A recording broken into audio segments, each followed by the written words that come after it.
Welcome back everybody. एक बार फिर से खुशामदीद सबकी सोच में, और आगे बढ़ने लगे हैं। इस सेगमेंट में दाखिल हो चुके हैं, बल्कि हम होने नहीं लगे, दाखिल हो चुके हैं। exactly. उर्दू बोल दी। क्या हो वैसे ये जिस अंदाज में आपने सेगमेंट को ओपन किया, इस अंदाज में आज ओपनिंग बनती नहीं थी। अच्छा हाँ, क्योंकि पाकिस्तान के जो हालात है वो बहुत ही ज़्यादा ख़राब है। मुल्तान टेस्ट हमारे हाथों से जा रहा है। कल हमारे साथ सीनियर जर्नलिस्ट बदर जमान साहब मौजूद थे। उनसे आपने प्रिसाइसली सवाल किया था कि क्या हम टेस्ट मैच बचा पाएंगे, तो उन्होंने कहा था कि अगर कोई और टीम हो तो हम बचा सकते हैं, लेकिन पाकिस्तान की बात कीजिए तो हम नहीं बचा सकते। और कुछ ऐसा ही हुआ। आपको पता है इंग्लैंड ने हमारे खिलाफ 800 से ज़ायद रन बनाए हैं एक इनिंग्स में, और हम 500 पौने 600 रन बना के कह रहे थे कि हमने पता नहीं पहाड़ कर दिया। और हमारा कोई भी बॉलर ऐसा नहीं है जिसको उसने सही पीटा ना हो। अच्छा। सही करके उनकी धुलाई की है। और उसके बाद जब पाकिस्तानी बल्लेबाजी के लिए आए तो माशाल्लाह से ऐसे थोक के हिसाब से हमने विकेट्स दिए कि आपकी सोच है। ना हमारी ओपनिंग चल सकी, ना साइम अयूब चल सके, ना अब्दुल्ला शफीक, ना ही शान मसूद, बाबर आजम। एक बार फिर मेरा ख्याल 19वीं इनिंग्स है जिसमें बाबर आजम फेल हो रहे हैं, फिर रिजवान ने डिसअपॉइंट किया, सारी टीम डिसअपॉइंट कर रही है। और आज मेरा ख्याल है कि आज आखिरी दिन भी है और आज पाकिस्तान एक बार फिर जो पिच हमने निमरा बनाई थी मैच ड्रॉ करने के लिए, वो हमें वो बदीर जमान साहब वाली बात है ना। मुझे वो याद आ गया कि क्रिकेट आप ना सिर्फ ग्राउंड्स बनाने से जीतते नहीं, आप टीम बनाने से जीतते हैं। आप मेरिट पे जब सिस्टम अपना बेस करते हैं फिर उसके बाद ही आप जीतते हैं। ग्राउंड्स आप बेशक यहाँ पे बनाते रहेंगे, आपकी टीम ही नहीं है, उनके अंदर यूनिटी नहीं है, या उनके अंदर वो जज्बा नहीं है, एक डायरेक्शन नहीं है, तमाम तर जो बुनियादी ज़रूरियात होती हैं, एलिमेंट्स होते हैं किसी भी खेल को जीतने के लिए, वही नहीं है, तो फिर क्या फ़ायदा होना है सिर्फ ग्राउंड्स बनाने का। बिल्कुल ठीक कह रहे हैं आपने। और एक चीज़ ये है कि एक तरफ हम जब मैच हारते हैं या कोई सीरीज़ हारते हैं तो उसके बाद होता ये है कि हमें बोर्ड की जानिब से एक नई खबर मिल जाती है। बड़ा अनफॉर्चुनेट ये है कि हमने पिछले कुछ एक डेढ़ साल में हमने किया ये कि बहुत सारे हमने तजुर्बात किए। अभी आज सुबह में देख रहा था न्यूज़ चैनल्स में और बहुत सारे ज़राए से ये हमें पता चल रहा था कि अब आकिब जावेद साहब आएंगे और अजहर अली साहब आएंगे, वो कौम की जो है वो क्रिकेट की बहती नैया को संभालेंगे। पता नहीं असर नो उसको तरतीब दिया जाएगा जो आपकी सिलेक्शन कमेटी है। लेकिन बहुत ज़्यादा तजुर्बात हो रहे हैं, उन तजुर्बात से हमें फ़ायदा नहीं हो रहा। हमारी टीम डिक्लाइन पे जा रही है। सिर्फ एक फॉर्मेट में नहीं, टेस्ट क्रिकेट की बात की जाए हमारा डिक्लाइन है, ओडीआई क्रिकेट की बात की जाए वहां भी हमारा डिक्लाइन है, T20 क्रिकेट की बात की जाए उसमें हम डिक्लाइन पे जा रहे हैं। हम ठीक कहां पे हो रहे हैं? और फिर जब क्रिकेट बोर्ड के चेयरमैन से बात की जाए तो वो कहते हैं हम सर्जरी भी करेंगे, ऑपरेशन भी करेंगे, नए लोग भी लाएंगे, मेंटोर्स को 55 लाख रुपया भी देंगे या 60 लाख रुपया भी देंगे, लेकिन रिजल्ट नहीं प्रोड्यूस करेंगे। खिलाड़ी जो है वो भी करोड़ों के हिसाब से पैसे कमाएंगे, सब कुछ होगा, लेकिन पता नहीं बिल्कुल ऐसे ही क्रिकेट हम जीतेंगे कब? जो हमारे जवाल आ चुका है ना वो बिल्कुल ऐसे ही। इसी हवाले से हमारे साथ मौजूद है इमरान सिद्दीक साहब। Sir thank you so much for joining us. हमारा अब इंट्रो तो आपने सुन लिया, जिस तरह आपको परेशानी होगी हमें भी होगी। इमरान भाई, क्या वजह है कि पाकिस्तान की टीम रिजल्ट प्रोड्यूस नहीं कर रही, और उस पिच पे जहां पे 800 रन बना रही है इंग्लैंड की टीम, वहां पे आपकी टीम 150 पे 6 आउट हो जाते हैं उनके? देखें, ये कोई एक वजह तो हम इसको सिंगल आउट नहीं कर सकते। आप इसमें दूसरी इनिंग्स जो हमारी टेस्ट क्रिकेट में चल रही है वो बहुत ख़राब चल रही है। हमारी जो फास्ट बॉलिंग है वो बहुत ज़्यादा ख़राब चल रही है। आपके पास टॉप क्वालिटी का कोई स्पिनर नहीं है। सईद अजमल के बाद से आप कोई एक आज तक कोई स्पिनर नहीं बना पाए। तो मल्टीपल रीजंस हैं इसके, और ये जल्द अज जल्द पाकिस्तान क्रिकेट बोर्ड को ठीक करना होगा, क्योंकि जब आपके कमर्शियल्स और जब आपके मार्केट में वैल्यू कम होती रहेगी जिस तरह आप हारते रहेंगे। अब आप देखें, अगर आज पाकिस्तान की टीम हारती है, वैसे तो अभी आमिर जमाल और सलमान अली आगा अच्छी बैटिंग कर रहे हैं और रेजिस्टेंस शो कर रहे हैं, लेकिन अगर आज पाकिस्तान की टीम हारती है तो फिर ये पाकिस्तान की हिस्ट्री की वर्स्ट लूजिंग स्ट्रीक होगी। पाकिस्तान कभी भी 2 सालों में अपने होम ग्राउंड पर 7 टेस्ट मैचेस नहीं हारा है। 1969 से 1975 की अगर हम बात करते हैं तो वहाँ पाकिस्तान ने 10 टेस्ट मैचेस खेले थे, लेकिन वो ड्रॉ हुए थे। एक में सिर्फ पाकिस्तान को शिकस्त हुई थी, लेकिन यहाँ पर 11 टेस्ट मैचेस में से आप 7 टेस्ट मैचेस जो है वो हार गई है आपकी टीम।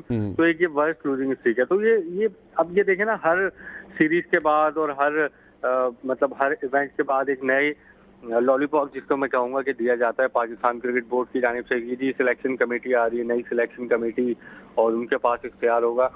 अब मुझे बताइए, आकिब जावेद या अजहर अली ये क्या करेंगे आके? इन्होंने भी उन्हीं खिलाड़ियों को सिलेक्ट करना है। ये कोई ऑस्ट्रेलिया की डोमेस्टिक से या इंग्लैंड की डोमेस्टिक से खिलाड़ी सिलेक्ट करने नहीं आ रहे हैं, पाकिस्तान की डोमेस्टिक से सिलेक्ट करने आ रहे हैं। तो पाकिस्तान की डोमेस्टिक में अगर हम नजर घुमाएं तो आपको कोई टॉप क्वालिटी स्पिनर नजर नहीं आ रहा, आपको कोई फास्ट बॉलर नजर नहीं आ रहे।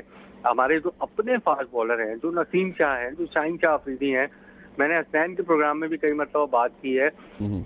तो आप इनकी 2021 की और 22 की फिटनेस देखिए, आज की इनकी फिटनेस देखिए, जमीन आसमान का फर्क है। इनकी बॉडी देखिए पहले और आज, और इनका पेस देखिए पहले और आज। जब आपके पास ये बॉडी होगी, पेस आपका नीचे जाता रहेगा, स्विंग आपके हाथ से निकलती जाएगी, तो फिर आप किस तरह से परफॉर्म करेंगे। देखें, ये पिच का रीजन आजकल सोशल मीडिया पे चल रहा है। क्या वसीम अकरम या वकार यूनुस या शुएब अख्तर या उमर गुल के जमाने में पिच हम ऑस्ट्रेलिया से मंगवाते थे, इसी पिच पे परफॉर्म करते थे वो लोग, इसी पिच पे हमें मैचेस जितवाते थे, अपनी स्किल से बॉलिंग करते थे। अब ये थोड़ी इंग्लैंड में जाके तो आप किसी को भी बॉल दे देंगे वो आउट कर देगा। इंग्लैंड में फास्ट बॉलर्स के लिए कंडीशंस होती है, ऑस्ट्रेलिया में कोई भी आउट कर देगा, वहां पर कंडीशंस अच्छी मिलती है। आपका टेस्ट वहां पर होता है जब आपके कंडीशंस आपके खिलाफ जा रही हो। अगर आप अच्छा परफॉर्म नहीं कर रहे तो कम से कम आपकी इतनी कैपेबिलिटी तो होना चाहिए कि आप बहुत बुरा भी परफॉर्म ना करें। तो मैं ये कहूंगा कि बहुत ही बुरी परफॉर्मेंस है, चाहे वो शाहीन शाह अफरीदी हो हमारे फास्ट बॉलर में, चाहे वो नसीम शाह हो, चाहे कोई दूसरा फास्ट बॉलर हो। इनको अपनी स्किल सेट, अपनी फिटनेस, अपनी जो बॉडी है वो पहले के लेवल पर लानी होगी, तब जाके मामला जो है वो कुछ ठीक हो सकते हैं। सिलेक्शन कमेटी को तब्दील करने से, कोचेस को तब्दील करने से कुछ भी नहीं होगा। वाकई बिल्कुल ठीक कह रहे हैं। ये एक्सपेरिमेंट तो पहले भी बहुत बार हम कर चुके हैं और सिर्फ ये करते रहने से ही मसाइल हल नहीं हो जाएंगे। अच्छा, पाकिस्तान का इतना कमजोर बॉलिंग लाइनअप, जहां पे पहली बार कोई टीम आपके खिलाफ 800 से भी ज्यादा रन स्कोर कर जाती है, मतलब आप कर क्या रहे थे? आप क्या गेंदे करा रहे थे या आप सोते हुए कुछ कर रहे थे? क्या कर रहे थे आप? देखें, थोड़ा सा लक भी इंग्लैंड के फेवर में गया, क्योंकि एक हैरी ब्रोक जो है वो शुरू में आउट हो चुके थे। हाँ, लेकिन वो बॉल स्टंप्स पे लगने के बावजूद जो है वो स्टंप्स नहीं गिरे, जिसकी वजह से वो नॉट आउट रहे। फिर उसके बाद उनका 150 के आसपास शायद बाबर आजम ने कैच ड्रॉप कर दिया, उसके बाद उनको एक और लाइफ लाइन मिली, फिर उन्होंने 150 से ज्यादा रन बना दिए। तो जब आप ऐसी विकेट पर खेल रहे होते हैं जहां पर बॉलर्स के लिए अपॉर्चुनिटीज कम होती हैं, तो आपको हर अपॉर्चुनिटी, हर कैच, हर मौका जो है वो ग्रैब करना पड़ता है। ऐसे गलती जो है वो इस पिच पे बैट्समैन बार बार नहीं करता। अब हैरी ब्रोक का अगर आप कैच छोड़ेंगे, जो रूट के जैसे बैट्समैन की आप अपॉर्चुनिटी मिस करेंगे रन आउट कहीं, तो फिर आपके लिए मुश्किलात जो है वो बढ़ेंगे। और दूसरी तरफ उनको अगर आप देखें, उन्होंने पूरी अपॉर्चुनिटीज अपनी ग्रैब की हैं। आप उनकी फील्ड पोजीशन देखें, आप उनकी अनयूजुअल सेटिंग देखें, वो प्रेशर में ला रहे हैं, गलती करने पे मजबूर कर रहे हैं। कल शान मसूद किस तरह आउट हुए, वो कोई यूजुअल पोजीशन नहीं है किसी फील्डर की।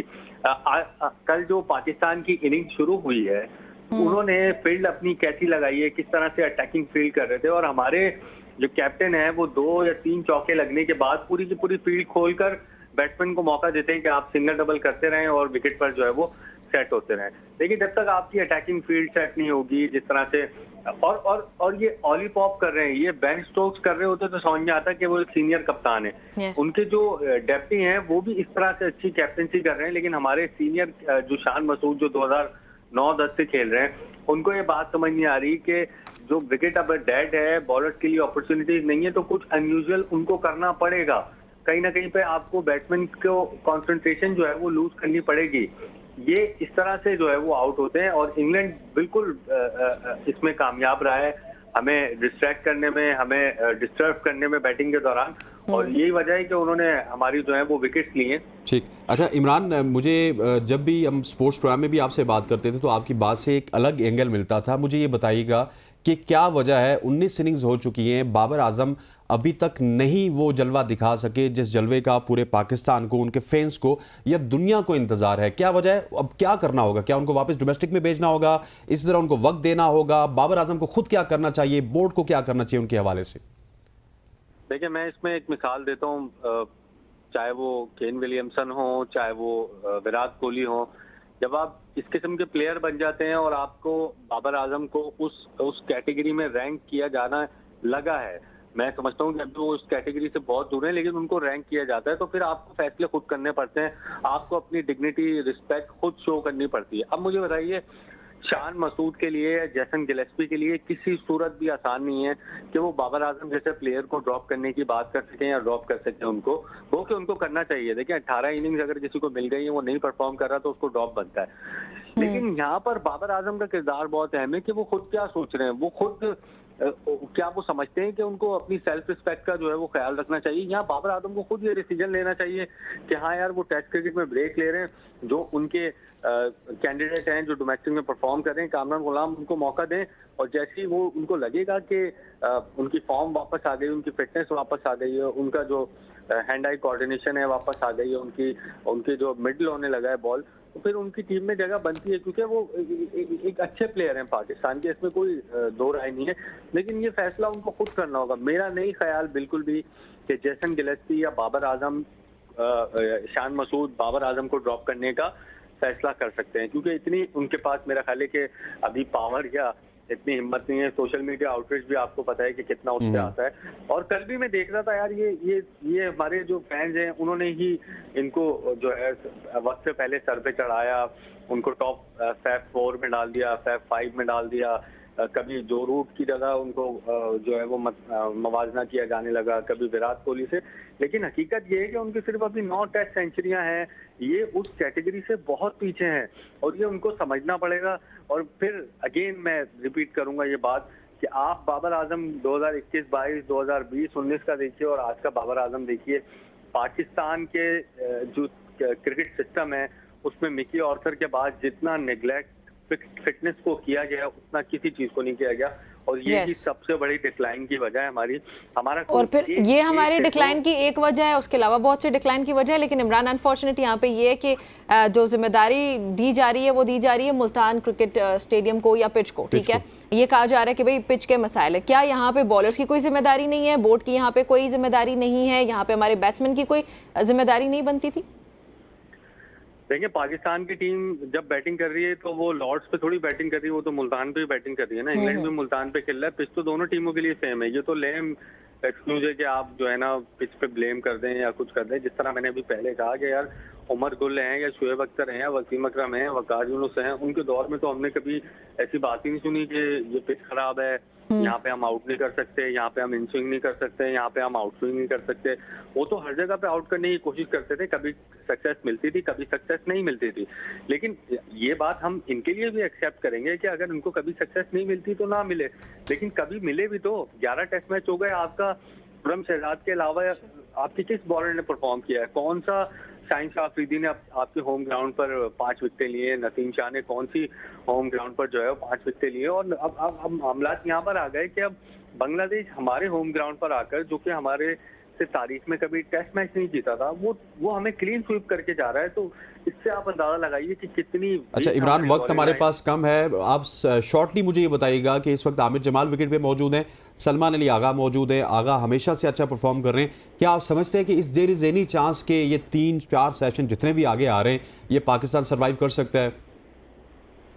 नहीं, मुझे नहीं लगता, क्योंकि देखें अबरार अहमद भी हॉस्पिटल में हैं और अभी 6 आउट तो हैं, लेकिन इंग्लैंड को जीतने के लिए सिर्फ 3 विकेट चाहिए। और बताया जा रहा है कि अबरार अहमद बैटिंग करने के लिए नहीं आएंगे, तबीयत उनकी ज्यादा खराब है। तो इंग्लैंड को सिर्फ 3 विकेट चाहिए, और अगर ये 1 विकेट गिर जाती है तो फिर उसके बाद आपके 2 बॉलर्स ही हैं। तो बहुत ये एक मिरेकल ही होगा अगर पाकिस्तान की टीम जो है वो ये सही हो गया। इमरान, बहुत शुक्रिया आपका हमें ज्वाइन करने के लिए। नाज़रीन, गुफ्तगू सुनी। पाकिस्तान इस वक्त खसारे में नजर आ रहा है एज यूजुअल, हमें कई साल से ही। बहरहाल ये गुफ्तगू थी हमारी क्रिकेट से मुतालिक। यहाँ पे एक ब्रेक शामिल करने लगे, हमारे साथ ही रहिएगा।